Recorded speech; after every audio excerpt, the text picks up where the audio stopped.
The squat. The squat is often called the king of all exercises for several reasons, primarily because of its numerous benefits and its ability to target a wide range of muscle groups. Full body activation is called a compound squat because it takes in multiple groups at once. Quads, the hamstrings, the glutes, the lower back and core. It's great for strength. It mimics our daily life, like bending and lifting and standing from a seated position. Power, athleticism and even mobility whilst engaging so many core groups at once, which is why it earns the king of the title.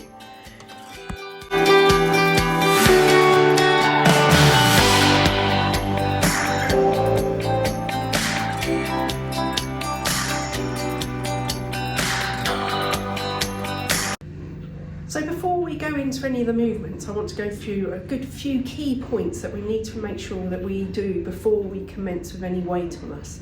So what I'm talking about is our core, this part of our main part of our body, where our vital organs are and our back, etc. So if you think about a crane is very upright and then they've got this huge cantilever coming off. But if this bit isn't strong, then the cantilever hasn't got anything strong to come off it.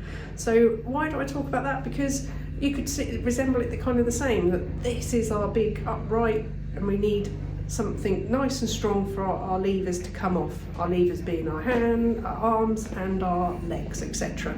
So we need to make this core nice and tight. And how we do that is we expand the stomach. And you can expand it and make it tight even when you get talking. It is a process that you do get used to. But if you think of manual handling courses, if ever you've been on those, they bring the knees down, don't they? And then you kind of brace your core to come back up. So a technique, if you just touch your stomach now, it's soft. Push out, it's tight. And that's what you want to do, is expand the stomach with your inhalation of air that we'll take, which we're going to talk about next. And everything is now nice and tight, ready for that movement to come up. So it protects our vital organs on our back. So you're pushing out and making everything tight. So that's one of the key things. Now, breathing is a very good technique to do if you get it in the right way. It's very important, obviously, but what I like to tell my clients is it's like going into a swimming pool, into underwater. So you take that big inhalation at the top of the water. So pretend that's the water. I'm taking that big inhalation, I'm pushing out because I'm keeping my core nice and tight. And then as we go under the water, so if that's the water, and we expel our air as we've come up from our movement. One of the key pointers that I give my clients is about the power that you push through. So when we're lifting our body up, if it's just from a seated position or going into any kind of weight movement like a squat or goblet squat or anything like that, we're envisaging the power that we're pushing through to the floor. So it's like you're pushing the floor away. Obviously you're not, but if you think about that energy that's transferring through our muscles, through to the ground, think of it as like you're pushing the floor away. Now, I talk about this now because this relates to the type of footwork that we wear. So if you've got your runners, they're not the ones to wear. Runners, trainees are very good, obviously, for their sport, which is designed for running, when every time we impact the floor, it's 3 times your body weight is going through into your bones. So it's very important for that energy to be absorbed as such instead of through your bones. Now with weightlifting or strength training, we want to use that energy. We don't want to lose it as such, but we also need very stable shoes. So some people like to squat in bare feet or socks.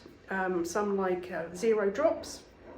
What I use is a designed squat shoe. So it's got very flat sole and a midsole that's very hard. There's no give in that, and so it's very stable. You've got much stability around there and an extra strap for the stability. So my energy is transferred straight through to the floor. Other types that I do use as well. This one's particularly from Nike, but very flat. It's flat throughout, even though this looks like it's a lot of cushioning in there. It's very minimal, so your foot is dead flat to the floor. And again, energy can be pressed through into the ground and exhaling up, and that one's incredibly flexible. So quite different shoes, but they'll both work perfectly for this. So just think about the energy you're pushing through, and you're trying to, push the floor out the way. So shoes very important, breathing very important. I think let's look at some warm-up techniques. Now, before any type of exercise, it's obviously very important to warm up, and we each individually have our own versions and variations, and it might be due to certain restrictions you got, an injury, that your workouts, your warm-up, before your workouts will change.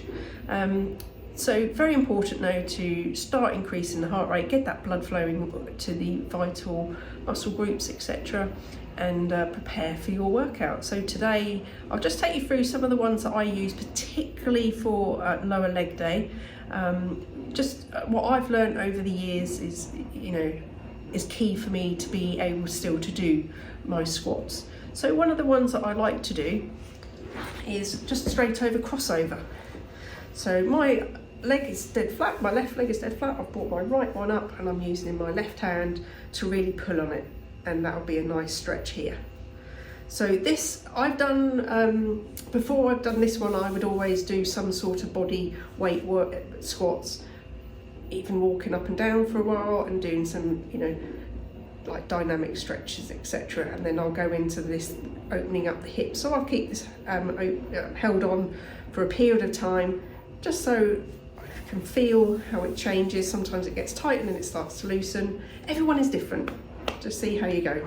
And then you'll repeat that with your other leg and bring that round. One might be tighter than the other. That's okay. Just notice how it feels. And notice how it feels as you continue to hold.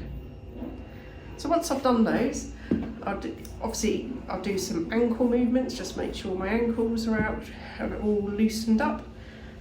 Tend to be okay in that sort of area, but it's always good to do.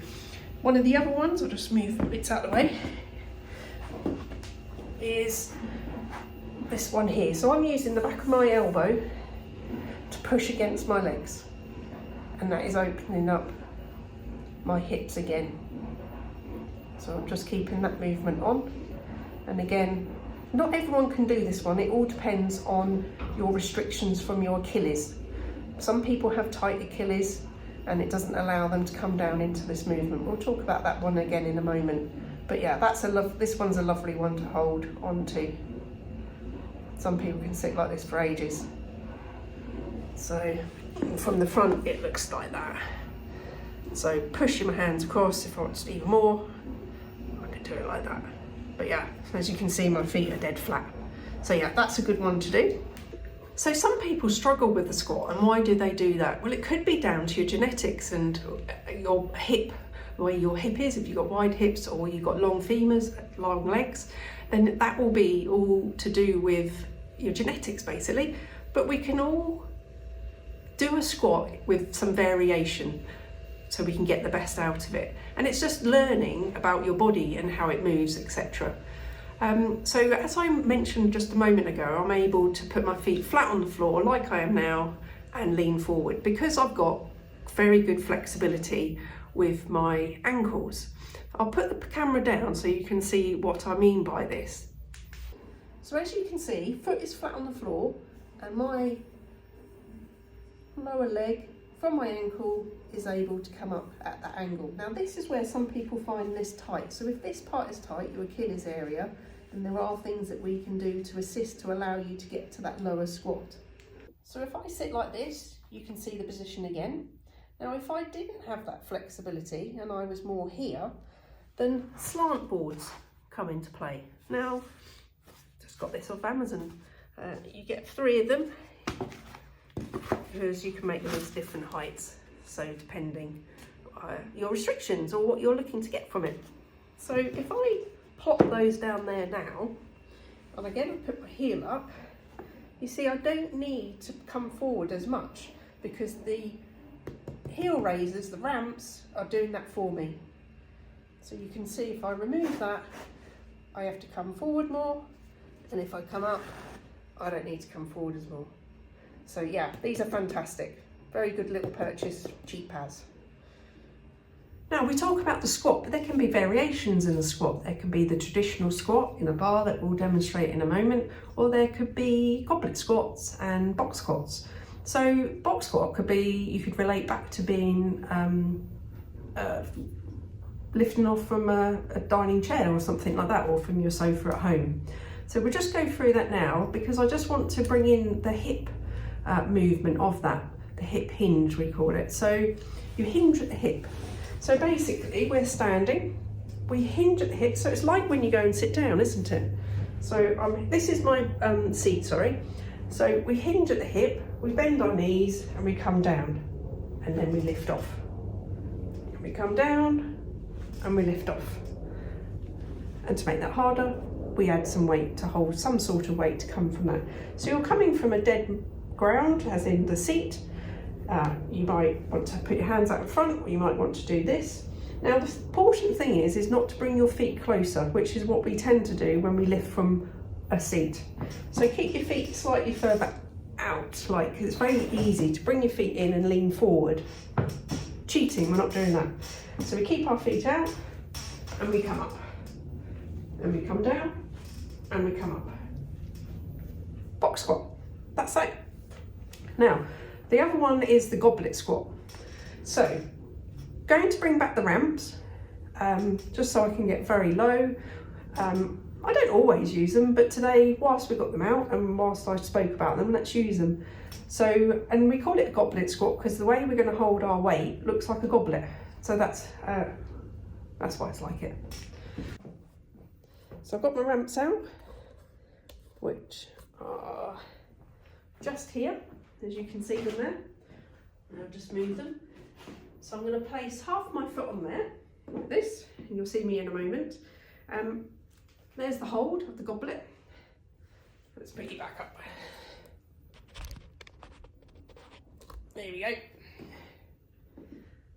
So I'm going to hold here. Remember that inhalation of breath? I've come out the pool and I'm expelling. We'll do that again. Hip hinge and straight up. Hip hinge, keeping our body up. Now what I find I do is I just focus on something in front of me, just to keep my focus on, so I can concentrate more on my form, etc. Box squat.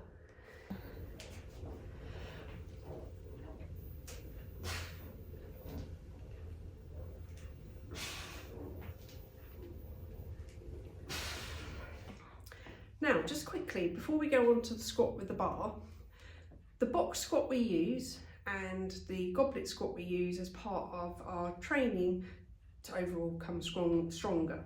And we also utilise those movements to make this one stronger as well.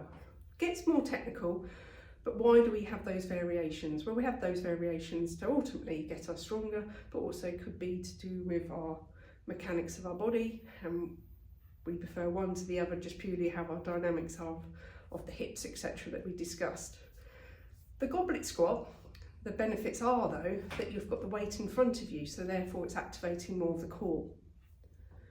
The benefits of the back squat, which is what we'll do in a moment, is we can overload the bar more. So there's only a certain amount of weight you can put on a goblet squat, but with the weight on your back, you can overload it even more. Now there are front squats with a bar, but I'm not going to discuss those today. It's not my kind of one I tend to use. I tend to keep the goblet squats and I keep the back squats as well. So I know from my experience, I have my feet about shoulder width apart and slightly pointing out. Some people may have further restrictions and they find that they need to go wider. Now, why would they go wider? Well, it allows them to open up their hips more to allow them to go lower. I don't have that issue, or that my body is slightly different, that I can keep like this, sometimes a little bit more in. Since my knee op, I have changed it slightly. So now we come down and I come up.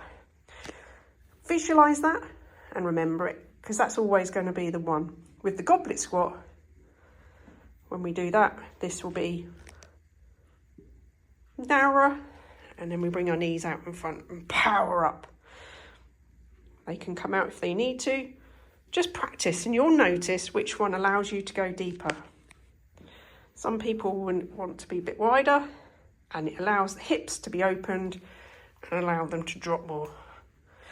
But for me, that's perfect. That's right. Also make sure that they're level. So I use the natural edging of a mat to align my feet. And that's how I visualise and remember.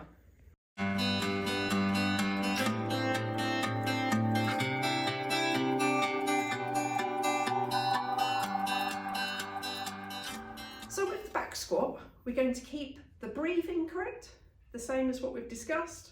We're going to keep our core braced, keeping it nice and tight. We've got our shoes on, we've done our warm up. I think we're ready to go. Let's go for the back squat. Remember that hip hinge. Focus on something in the front, keeping your torso upright, so your upper part upright. So a few things to do. It's like driving, isn't it? When you first start driving, mirror signal maneuver. Well, similar kind of thing. You've got to think about all those things coming into place. As long as you remember them, whether they come in all in the order, you will get to it. So before you do anything, just keep it with the practicing with the bar on its own before you start loading weight, or you might just practice by getting up and down from a chair, like the box squat that we've talked about. So let's go back squatting, shall we? So you can place yourself in the middle of the bar. You've got your knurling either side, and depending on your flexibility of your back and your shoulders will depend on how wide it is. But general thoughts are that we just come up from our hips straight onto the bar. I'm quite flexible, so I find that comfortable, but some people need to go wider, and it allows them just to get that further back. It depends on your restrictions again, because we're all different, aren't we? So we go under. I always wear a hoodie, tend to, when I'm training or whilst I'm warming up, and I just keep it nice and flat. When you put your hand back, when your hand's back, you'll notice that there's a natural ledge that's created when we do that movement. And that ledge is a nice one for the bar. It is there, I promise. So we go underneath, I'm on my ledge, and then I stand straight up and I slide back and get into my position. Now I'm just going to talk about that bit. I know this is my height rack, but everyone is different because we're all different heights. Get to know it, remember it, take a photo of it. I take this in and out for all various clients I've got, and they're all different heights, but I know that's my specific one. What it needs to be is low enough that when you stand with it on your back, you come out of the hooks, these hooks here. So you come out of it just by standing straight.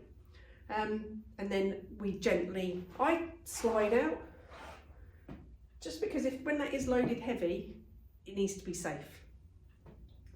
Now, and then when I retrieve the bar back, when I take the bar back, you'll notice I just walk in, because I know from my experience at doing this that that height is adjusted specifically for me enough that when it's on my back, I walk forward and I've cleared these hooks, and then I just need to bend my knees to bring it down. I'll show you. So I stand, slide back. Always check our feet, and we'll talk about the feet as well. Big deep breath in. Exhale. Now hip hinge, so that goes back, keeping everything tight, and up, and up. Pushing the floor away. We walk in. Mind your head as you come out. I'm just going to hold the camera now, because this is a really important part, is where should we put our feet and what position should we put our feet? Well, as I spoke about, we are all different. How our bodies are, our hips are, any previous injuries you may have will dictate on where your feet go, etc. So let's have a look at that, shall we now? So I know from my experience, I have my feet about shoulder width apart and slightly pointing out. Some people may have further restrictions, and they find that they need to go wider. Now, why would they go wider? well, it'll allow them to open up their hips more to allow them to go lower. I don't have that issue, or that my body is slightly different, that I can keep like this, sometimes a little bit more in. Since my knee op, I have changed it slightly. So now we come down and I come up. Visualize that and remember it, because that's always going to be the one. With the goblet squat, when we do that, this will be narrower, and then we bring our knees out in front and power up. They can come out if they need to. Just practice and you'll notice which one allows you to go deeper. Some people want to be a bit wider, and it allows the hips to be opened and allow them to drop more. But for me, that's perfect. That's right. Also make sure that they're level. So I use the natural edging of a mat to align my feet. And that's how I visualise and remember. So we've got our position here, we've lined them up, we know that's our correct familiar stance. As we go down, remember your breathing, etc, etc, keep everything tight, but we must make sure that our knees follow the path of our feet. You do not want your knees to come out of line, so just make sure that you keep an eye in a mirror if you can. So if I bring the mirror up now, we make sure that they're in line with your feet. If you start to come in, it's a sign of weakness in a certain area of your body. Reach out and talk about that one another time. But yes, make sure that they follow in line, and we come up like that. So it seems to be a lot to take in, but just take your time. There's no rush with these things, and you might need to write it down, or just go through it in your head before you go into the gym and practice it. But please do not be put off by people in the gym. Just go in and do your own workout. You're as much right to be in there as anyone else. Their technique might not be the right one. But just follow these things that I've been saying and own that gym as if it was yours. Because what I do not like is people being put off by other people in the gym. That shouldn't be right. But it does happen, unfortunately. But yes, if you want to know about programming, then you can get in contact with me. I'm open to online coaching as well, regarding the rep range and sets range and what weight to be doing, etc, etc. That's a whole new conversation. But just go into that gym, get familiar with it, find where your bits and pieces are that you need, and enjoy it. That's the main thing, is finding exercises that you enjoy, because you might not like the box squat, but you might like the back squat. Own that one and get into it and really enjoy that movement. It's one of my favourite exercises is the back squat. I love the movement, I love how it makes me feel, I love seeing changes, increasing the weight, getting stronger. It empowers you, it makes you more confident, and that's why I love strength training. I'm going to add some videos in of me doing some box squats and some normal goblet squats and squats at various times that I've been doing them, just to show you different angles and techniques, how I'm utilising techniques into it and just taking note. It is practice really at the end of the day. Just keep practicing and reach out if you need some more cues. But yeah, enjoy it. That's the main thing, is enjoying what we like to do.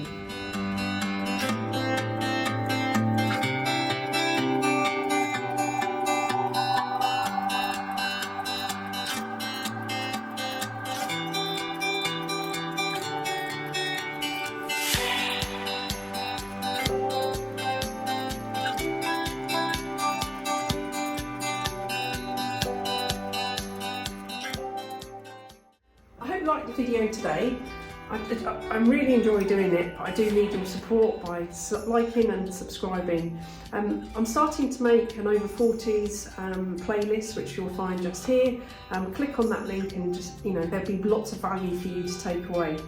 But yeah, I'm enjoying giving. I've learned a lot over the years, from personal training to just general life, and all the years that I've been into various gyms and having coached by many different people, and I've just taken what I love doing and I want to give back to that with you guys out there. So thank you for watching. Please let me know of any questions you may have. Reach out to me via Instagram, or I'm even on Strava. so you can have a look there as well. But yeah, thank you and have a great day whatever you get up to.